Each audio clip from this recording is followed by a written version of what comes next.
Hi everyone, I want to talk about my recent testing with the Marauder Demon Hunter on the Season 25 PTR.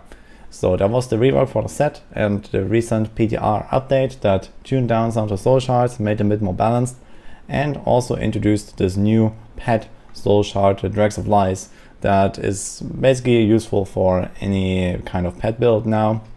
And this makes it so that you deal less damage, but your pets deal more damage. It seems like this less damage does not actually affect your pets, so it's a straight up 50% bonus.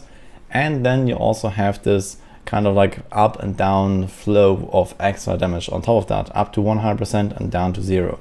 So this stacks together and it's actually incredibly powerful for all kinds of pet builds, including the Marauder, where you can also influence this a little bit by shooting manually at the right moment. So right before a nuke phase, when your squirt stacks are high or your convention cycle is coming up, you can shoot a bit more and then your sentries will fire and you will get a lot more stacks at a time, and then you have 100 stacks and you blast. So that's basically how that works. I think this soul shard is really cool for pet builds because it really gives it a bit more dynamic. I already talked about this in my last video, and I believe that we should have something like this after the season as well, just to give a bit more like variety to the playstyles. But for this video I want to talk specifically about the differences between Multishot and Cluster Arrow. So as you might have seen, there is this recent update to the Bombardier's Rucksack that gives Cluster Arrow 150 to 200% extra damage, and this makes it so that Cluster Arrow is lifted to almost exactly the same level as Multishot now. Previously everyone was playing a fire Multishot sentry variation, and now you also have Cluster Arrows, and it seems to be pretty much on par. That's really amazing. You can play both builds. They are both very similar in like how you play them overall, how you build them overall, but the feel of the build is definitely quite different because of those two different spinners that they use. Multishot is just like, put your sentries in a corner, blast down big packs, and with the Cluster Arrow it's kind of reverse. You kind of want to make like a nice stack of monsters on top of your sentries in the middle of the room, and then have those Cluster Arrows like blast everything. And you can really feel like those big impacts of the Cluster Arrows. So that was actually pretty amazing. It definitely feels pretty cool to play both those variations, and I believe that people that want to try the Marauder Demon Hunter will have a lot of fun playing around with both of them. Personally, I haven't really decided which one I like more. I might just do something like one season I push this, one season the other one. There's also quite some variation in how exactly those setups look.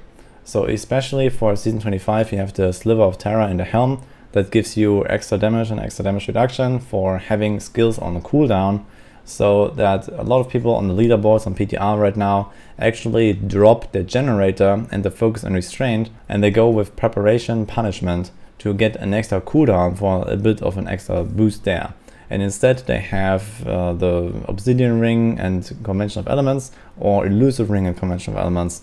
So there is some variety in the playstyle. There's potentially also Endless Walk plus Elusive Ring, or Endless Walk plus Convention that you can do, where you can just stand still more and not really have this like super spammy, dodgy playstyle. And on top of that there are also some variations in, for example, which armor or cube slot you choose. A lot of people going with Soy Secret, but when you have extra toughness from, let's say, the Elusive Ring, you can go with Hexing Pants. Or you have different weapon choices, especially for the Cluster Arrow variation, where there's no real like set second weapon, and you can go with Odyssey's End, which is what I've done here, or you can just go for Dawn if you want to have the easy perma vengeance. And theoretically you could also experiment with other things, something like Echoing Fury for farming as well. It all seems to be extremely close to one another. So this is actually really great news because there are many variations for people to play. I have managed to clear a solo 150 with this setup with 2.5k Paragon, and I did have a pretty good rift, but there was also no conduit involved. So obviously this can get a lot better, and yeah, it was just like destroying this 150 there. It does not work so well when you have like a bad map and a narrow map and can't really make big pulls. That's just like the nature of the sentries. You need to slowly advance through the rift. You have to make big pulls and really have to use that area damage. You have to use the slow pace to your advantage to just obliterate everything. But this is exactly what you can do on 150s when you open a big map and you can see the results. There's also like 9-minute, 10-minute clears with Multishot, for example, from other people. So you can see that Multishot and Cluster Arrow are kind of head-to-head there, and it really comes down to which one you prefer more in the end. I believe that maybe over time you're gonna learn like 1 or 2 tricks here and there that might help one of the 2 variations to like get a little bit ahead, but overall I don't really see more than 1 tier difference at maximum. So we'll see how this will play out in the season. For now, I can just say both of them feel great, both of them are powerful, definitely beyond whatever God could be able to push. So this is the new Demon Hunter top build now.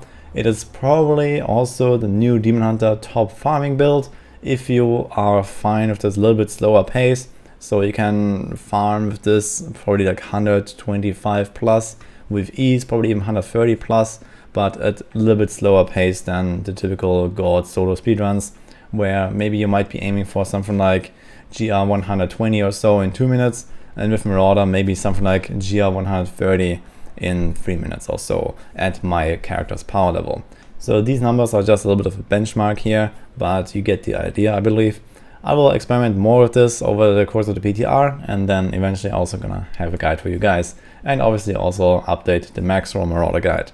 So this is what I wanted to share here. Really cool stuff with this cluster arrow buff, I believe. I hope that in the future we're also gonna see some more love for especially elemental arrow and chakram, which have not really been used in forever, and maybe they could also be introduced into the Marauders, or potentially Unhallowed Essence or Shadows, at least for the chakram. So there would definitely be some potential for future updates for Demon Hunter as well. But this is the state of things right now for the Demon Hunter, looking really good. It is not like top tier viable like Innas, but this is definitely gonna be somewhere in S tier, I believe, and just gonna be like one of the best builds that you can play for now.